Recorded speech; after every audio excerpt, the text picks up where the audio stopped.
kumusta naman kayo? Alam mo ba yung paglaba? Parang ito, 1, 2,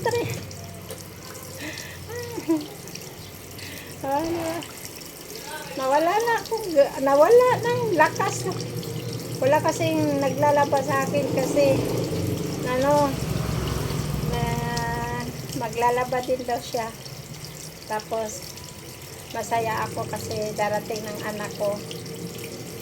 Galing siya sa sa pagpanganak. CS niya eh. So, masaya na namang lola. Lalo na naman puputi yung hair ni lola ninyo. Kasi may apo na namang alagaan. Ay, naku. Paano ba? Parang nawalaan akong lakas mga las.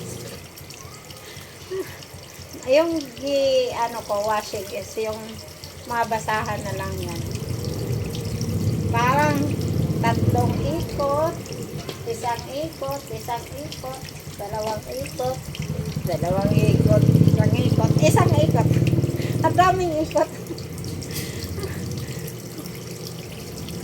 Parang naubos yung energy ko.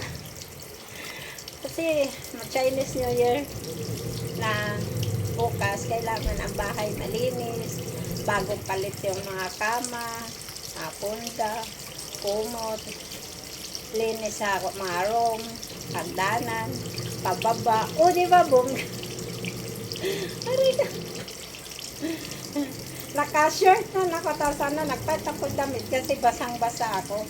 Ngayon, ito yung inano ko para fresh ba? O, di ba? Fresh na fresh yan. Ang bibig ha. Kasi kung ipalaundry ko, nahinayangan ako sa pera, sayang 1,000. Diba? Pag nagpalaba naman ako, minsan bigyan ko 700, 600. Pag mayroon 1K. Ngayon na, sayang man mga loves ko.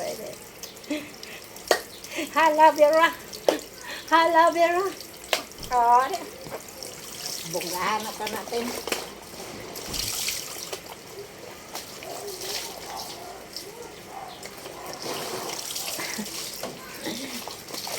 Ay ba? Diyan kasi nilagay kasi para tutulo ba?